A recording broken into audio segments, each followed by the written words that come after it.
मेरे सामाजिक परिवार के सभी सदस्यों और यह वीडियो देखने वालों को नमस्कार।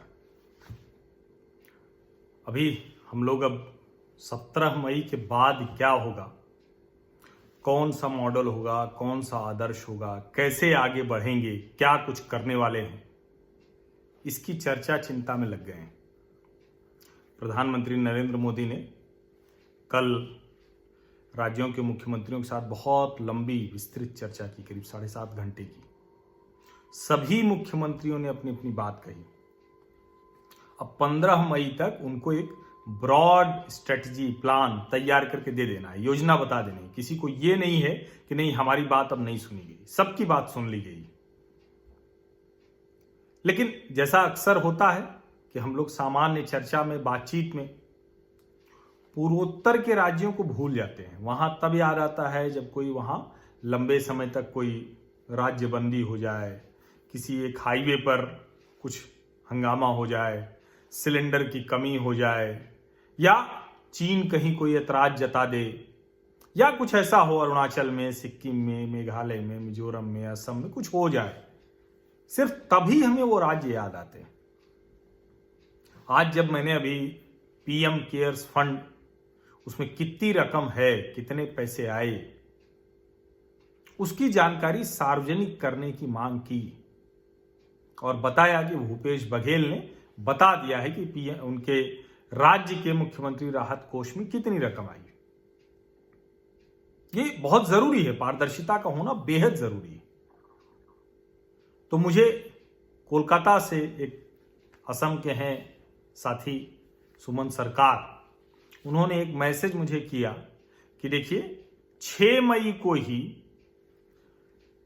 असम के जो वित्त मंत्री हैं, स्वास्थ्य मंत्री हैं, नॉर्थ ईस्ट डेमोक्रेटिक अलायंस के जो चेयरमैन हैं हिमंत बिस्व शर्मा, उन्होंने 6 मई को यह बता दिया था, अपने राज्य का हिसाब दे दिया था।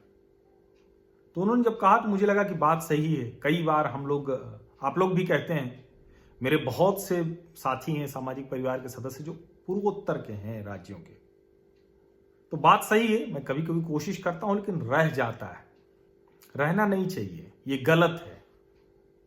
दिल्ली से पूर्वोत्तर इतना दूर नहीं होना चाहिए, लेकिन दिल्ली से तो कई बार दिल्ली की सीमा से बाहर निकलने वाले गांव भी दूर हो जाते हैं। हम सब उसके दोषी हैं। लेकिन जब उन्होंने ये भेजा मुझे, तो मुझे लगा कि इस पर बातचीत करनी चाहिए। और फिर मैं हिमंत बिस्व शर्मा के फेसबुक पेज पर गया, नॉर्थ ईस्ट से जुड़ी अलग अलग अखबारों की खबरें पढ़ी, और यकीन मानिए राष्ट्रीय मीडिया को ये जो TTT, 3T, साउथ कोरिया, पता नहीं कहां कहां के मॉडल की बात कर रहे हैं, वो सब टीवी वालों को हटा देना चाहिए। सिर्फ एक मॉडल दिखाना चाहिए, असम आदर्श। वो असम का आदर्श मॉडल है, आदर्श है, वो प्रारूप है, वो जो इस चाइनीज वायरस को उखाड़ फेंक सकता है। और जो मैंने कहा ना कि 6 मई को उन्होंने बता दिया था, तो पहले तो वो मैं बता दूं कि 6 मई को असम के वित्त, स्वास्थ्य, परिवार कल्याण मंत्री हिमंत बिस्व शर्मा ने अपने फेसबुक पेज पर बता दिया था कि अब तक 50,000 लोगों ने आरोग्य निधि, जो असम आरोग्य निधि है, उसमें 50,000 लोगों ने सहायता दी है। और वो जो सहायता है वो 109 करोड़ 41 लाख रुपया है। पूरा एक एक दिन का था, जिस दिन से वो शुरू हुई थी 26 मार्च से, एक एक हिसाब लगाया हुआ था उसमें कि इस दिन इतना, इस दिन इतना, और 109 करोड़ 41 लाख रुपया। और उसके बाद उन्होंने आज का जो मैंने देखा, तो उन्होंने आज की ताजा स्थिति बताई।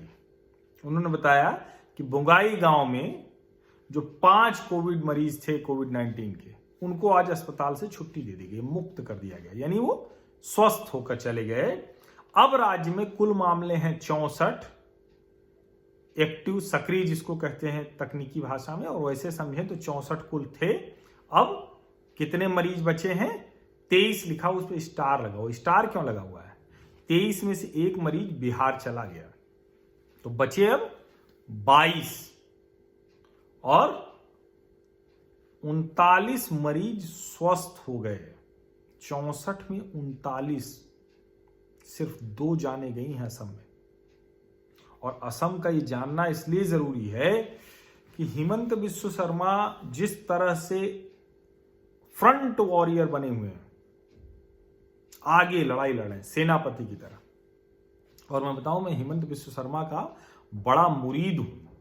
मुरीद इसलिए हूं कि मैंने एक दो उनके लेक्चर सुन लिए हैं। कमाल का आदमी हो, और मुझे अफसोस होता है कि कांग्रेस ने किया क्या। कांग्रेस ने इतना हीरा जैसा नेता छोड़ दिया। अपने वो पीदी को बिस्किट खिलाना राहुल गांधी को ज्यादा ठीक लगा। और आप लोग कहेंगे, कई बार लोग मुझे कहते हैं कि आप क्यों इस तरह से कहते हैं, लेकिन गांधी परिवार के लिए नेता की अहमियत गुलाम से ज्यादा नहीं है। और कोई भी जो ताकतवर नेता होगा, जो जिसके पास आधार होगा, वो कुछ भी हो जाए गुलाम बनकर नहीं रह सकता। और गुलाम परफॉर्म भी नहीं कर सकता। गुलाम को, एक आध गुलाम को छोड़ दीजिए, कटप्पा को छोड़ दीजिए, लेकिन ज्यादातर गुलामों की एक सीमा होती है। जो खुद में होगा, जो स्वयं स्वतंत्र तरीके से कुछ सोच सकता है, कर सकता है, वही बहुत आगे ले जाएगा। और आज पूरे पूर्वोत्तर में भाजपा के नेता मुख्यमंत्री सर्बानंद सोनोवाल हैं असम के, वहीं पे हिमंत बिस्व शर्मा भी इतने बड़े नेता। दोनों में टकराव भी हो सकता था, लेकिन दोनों में टकराव नहीं है। हिमंत बिस्व शर्मा सर्बानंद सोनोवाल के साथ भी अपनी तस्वीरें डालते हैं।